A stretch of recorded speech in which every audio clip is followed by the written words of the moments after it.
Boys and girls of the dungeon. Although there isn't any girls in here, I don't think, right? Is there any women in here? I'm pretty sure we're all boys. We gotta be the way we talk, locker talk.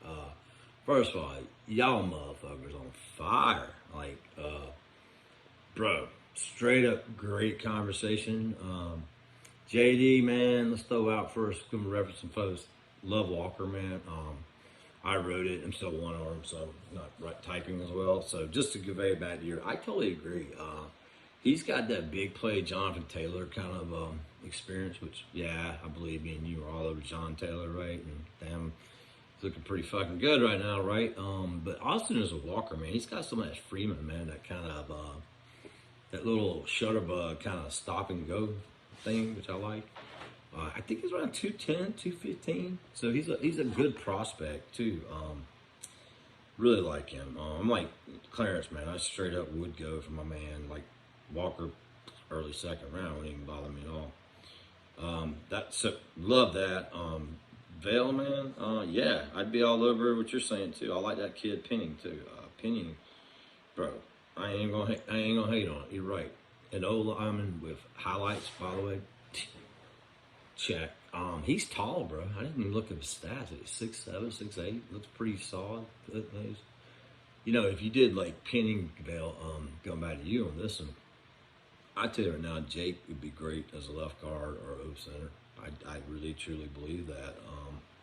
So you guys are on fire. You're killing it, man. There's some good shit going on here.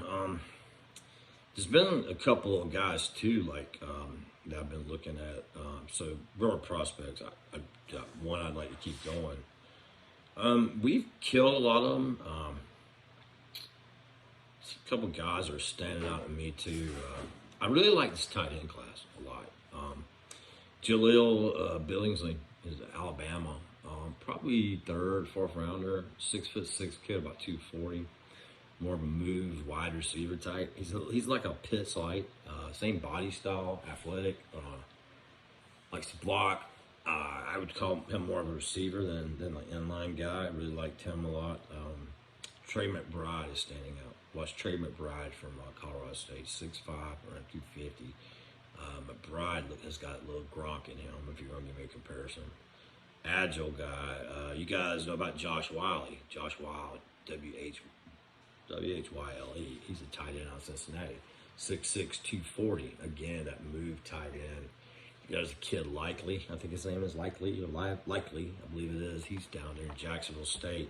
He's another move guy, 6'5", 230, 245. Tight ends are very exciting to me in this draft. There's a lot of them. They got some you could probably take off the street as undrafted free agents and probably make NFL squads. So it kind of brings me to the point. I think I'm gonna break two things. Where Clarence brought up this NFL cyclical. You guys know this. Like 1 minute they're run. 1 minute everybody's passing. Everybody's looking at 1 minute the Derrick Henry, whatever they're looking for, right? So we're getting off an NFL cycle. In my opinion, defense is where for a while there, you guys looked at it and we lived through it. Like the Seattle defense was the shit, right? Everybody wanted to do the 4-3 under, whatever you call it. Pete Carroll's doing the Legion of Boom. Everybody's hiring their assistants. I believe Gus Bradley got a job, as you know. You got Ken Norton went on to other places, right? I think it was, and obviously we got the great Dan Quinn. So let's talk about trends, and I'd like to open this discussion to the floor. Trends are about what they are in the real world. I live in Macon, fucking Georgia, and while I usually dress well, albeit now I'm not, guess what? By the time I buy something, if I bought trending, that shit is not in style in New York. And I think that's the problem with chasing trends in the NFL. By the time you build to get what other team has, it tends to be problematic and it takes forever. So we have a situation in our team, and this is bringing back some of the McKay discussions that, Clarence and I been having. McKay, as you guys know or know, Cog is not Clarence is right. They were absolutely 3-4 guy. He got hooked up with Dungy, Kiffin. Kiffin, who had a 3-4 background, by the way, at one point. Robert Carroll, who went off and did the 4-300, which is 3-4-4-3. We got the Tampa 2, which is really a Kiffin Dungy kind of things, you know. Well, that was McKay's defense. I've talked over it exhausting about how we've done that. So we have a lot of those players that are left over, and you know, you guys know it. Look, this was great. All those defenses, right? They tend to have that speedy under tackle. You got the Grady Jarrett's perfect. By the way, Grady Jarrett would have been Warren Sapp in another past years. I mean, he would have. Tony Dungy would have loved him at Indy. By the way, he went out and got Booger McFarland, brought him on, and won the Super Bowl. So the speedy under tackle, 3-tech, whatever you want to call him, was a big deal. The speedy backer, everybody. I love Derek Brooks, by the way. And then of course you had the Leatherwood safety, you know, and when you look at our defense that we got with Quinn, you know, and I'm gonna put the McKay influence here, and I don't dislike McKay. McKay's a good football guy. Let me throw this out. McKay is a good football guy. He knows his shit, right? McKay knew his shit probably better than TD did, but TD with the Union was a Polly and McKay kind of accolade too, less thing. But when you look at how our team was constructed, what did we do? You know, let's go into DQ, you know, and you could go back into the Mike Smith, right? So we tried to get Perry Jerry, right? He was an under tackle, 3-tech, right? We got Witherspoon, right? That fast Mike guy. We have William Moore, right? That Leatherwood strong safety, these tenants of it, right? They never put a lot of money in free safety, by the way. Free safeties, it's hard to name one of those guys that are free safety, because a free safety just in a Tampa cover 2 base type defense, free safety is not really as important. They really were left on an island. So when we look at what Quinn said in moments, look, I remember field goals. I think PMF, Peyton Manning forehead, and Vail, you guys were always posting this great field goals thing, right? The 4-3 under. And by the way, I think back at those days, and I was so excited when Quinn came, right? And I'm like, man, dude, we're gonna be like some Red Bryant shit, you know? Like, we just, you know, T-Jack's gonna be crashing the edge, you know, and we're going to get us a Bobby Wagner, right? And we're going to get us a free safety that's going to go up, be single high like Earl Thomas. And the problem with, again, trends, we chase that trend, right? What did we end up doing? What we end up doing is just think about the first drafts we had. What did we end up doing? We built a Tampa 2 facsimile. We got Grady Jarrett. Grady Jarrett is a classic 3-tech, undersized, quickness is his game, one gap, you know, guy. Debo. You know, Debo, I'm not sure why we put him at Mike, to be honest with you, but he would probably be, in fact, when I first saw him come out, I thought he was going to be a Chase or Will linebacker. I thought he was going to be the Derek Brooks, and they kind of played him like it, deployed it. And, of course, got Keanu Neal, lay the boom, right? Strong safety. And collectively, we got really smaller and lighter, and then back to the McKay thing, we got, like, Beasley, right? Tack, small, undersized guys. And you know, as you know, we never recreated the Seattle defense, but we did recreate a facsimile of the Tampa 2, right? And, you know, the thing that made Tampa 2 so great at the time was it was a lot different time with, you know, quarterbacks too. You know, quarterbacks weren't nearly as smart, savvy. You know, these type zones were exotic at the time. They're not very exotic anymore. So what do you do, though, when you have a collection of bodies that are this size and a certain types made for it? What do you do? I mean, so it brings you to the point about Grady. Like, look, I'll tell Naughty Cot, guys. So I'm a little biased. I'm more into the 3-4 versus the 4-3. You know, I am hesitant to say 3-4 only because I actually like multiple. I think multiple different situations, different fronts make sense. I'm not into necessarily a zone versus a man. It just depends on the situation. I like having packages. I'm a big package guy. But, I mean, where does Grady fit? Now, Grady, let me point out, Clarence, let me be honest. Grady's a really, really, really good player. Really good player, right? Grady's a really expensive player. And again, I don't want to get any cost. And no, because it's not my game. Can it work? But I'm trying to predict, which is all about predicting what we think they'll do. Like, Grady's going to want 15, 18 million a year. I mean, do you do it? You know, they might do it. And you know, Clarence, you could argue back and forth, and anybody else can. They could, but I think there's some chatter on the board now. I think as Vale was talking about, why aren't they changing this? Why aren't they adapting the system to the player? I don't think they are, right? I'm not sure that they are. And so where does a Grady fit? He is a one-tech. I mean, Grady is a one-gap 3-tech. I mean, that's really what it is in scheme of things. Grady's got, what, 1 sack on the year? And he's done some good things. They've even pulled him off the edge some. But is Grady really in the future? Or I don't know. And so these decisions, they're like Debo. How's Debo fit in the future? I think, from what I could tell, and I could be wrong, but I think we're going to trend upwards of size. I do think so. Again, I can see your point, though, Clarence. How incredible would it be with, say, Jordan Davis and Grady? Yeah, but I mean, at the same time, you could run three-man fronts with those guys technically, but do you? Or do we move on? My opinion, I'm going to get off of the Grady thing and the Debo. I think maybe it's time to get to more of a pattern player. And when I look back through the Pease's defenses, you did have the Bullards. You had a few guys. I can't draw on a brain. He has that three-tech type players. Grady, they can play that. But I don't know that Grady's in there. And maybe life after Grady.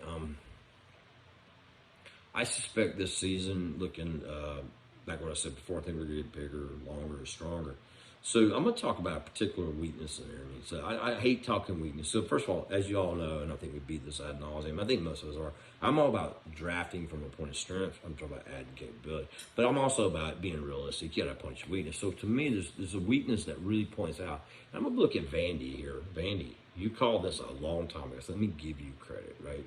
Because somebody, I think it was Clarence, you asked me a question. Why did I pick Harris? And then you like the guy I picked, Brandon Smith, right? Let me tell you why I did it. And there's probably better players. And I told you again, like Michael McFadden, there's a couple other players. I think we have one of the easiest ways we need to shore up is that linebacker core. Our linebacker core is lacking. And I actually missed it. I'll be honest with you, I was thinking going into the season, I was like, man, we're good to go, bro. We got we got Debo, we got Boy, some inside linebackers with speed. We just signed Mingo, child molesting motherfucker, whatever, right?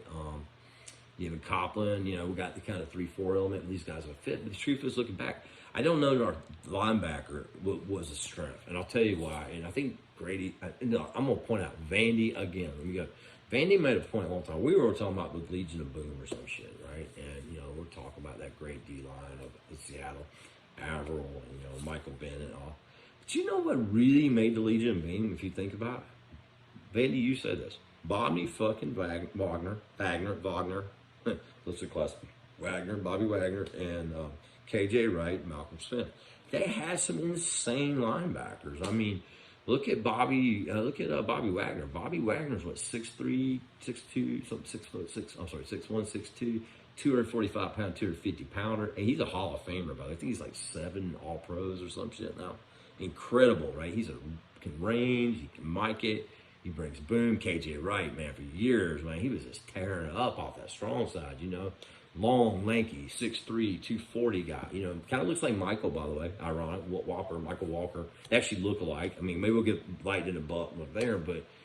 And then they had Malcolm Smith, which was like a Brooks type. I wouldn't say Brooks. Brooks is like the epitome, but he was more of that fast will and chase linebacker.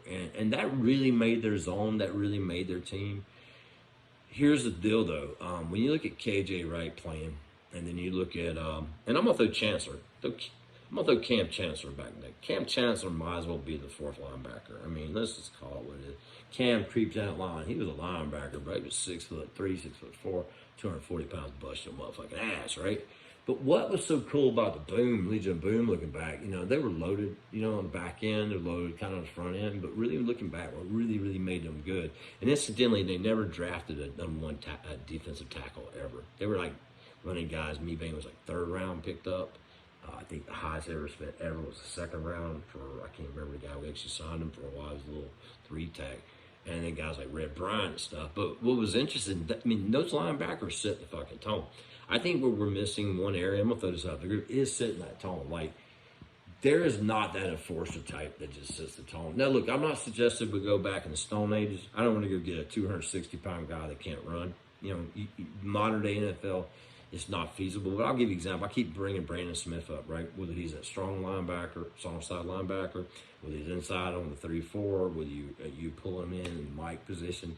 He's a 6'3" guy. He's 245, 250. The guy really legitimately runs the 4.3 4.4 and he hits the boom, right? Big deal.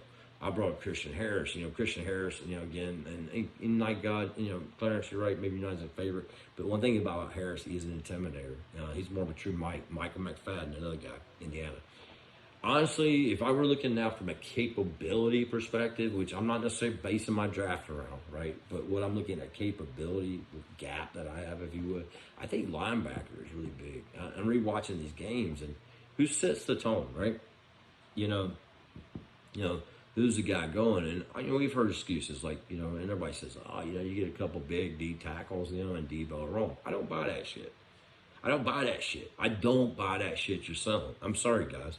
I don't buy the shit that I'm paying a guy that much fucking money that he has to have fat boys in front of him. That's just horse shit. Look, say what you want. Bobby Wagner can go through traffic, right? Bobby Wagner, you watch Bobby Wagner, what does he do? There's a reason he's all pro. The guy can weave through traffic. He can take on guards. The guy can fucking cover. KJ Wright could do it. Look, here's the fact. Debo is light in the ass, and Debo is making business decisions. Foy looks washed up. Foy, in my opinion, ought to be a fucking strong safety. I don't know why he's a linebacker. I mean, we're not running fucking Tony Dungy's 1990s defense. Let's just be honest, although we tried it, right? So to me, I'm going to point out a gap and bring it all home. And apologize for the video, but my hand's really hurt. I just don't feel like signing, right now. But give me a gap you guys see. This is the gap I see. If I can fix one thing from a gap, and I'm going to avoid the obvious, it's the linebacker core. What if we added 2, maybe 3 linebackers? What if we went and got, so like in my mock, I think I have, looking back, I think probably 4 linebackers, right? So I think my last mock, so I'm going to end with that. And, the mock is a loose term. It's really more of really is a scenario at this point. I'm not joking. It really is. But I think in my last one, I'm looking just to make sure. So y'all know I went wide receiver, which surprised that I didn't get burnt down like a fire from you guys, which was awesome. So in that one, I went Traylon Burks, number 1. I picked Brandon Smith, 6'3", 240-pounder, 245, expected 40 and 4 threes. I love that kid. Penn State. Then I called up Christian Harris, linebacker. Harris is like 6'2", 242. Probably he runs around 4'7", 4'6", but he's a very smart type, Mike type backer. Then I'm falling back up, back to linebacker, and I'm seeing this trend of me. It's like Amaro Barno, plays outside linebacker, hybrid edge. D'Angelo Malone is one I picked as an edge. I'm not the only one catching that kid at Western Kentucky. He's probably 6'3", 6'4", 240. He's probably more of a Sam linebacker, stand up, maybe like a Bruce Irvin kind of stuff. But for some reason, when I looked at my mock, I'm really very linebacker centric. So give me your thoughts on linebacker. Am I off on that? I mean, if we're looking at a gap, whether we fill it with free agency, whether we use a draft, it's kind of relevant. But do you see a gap? I ain't putting a rule. Don't pick O-line. Fuck, I get it. I get it on the edge. But give me a gap where you can make an impact, if you don't mind. So anyway, guys, peace out. It's good talking to you guys again. Thanks for the videos, and I hope this one wasn't too long. Cheers.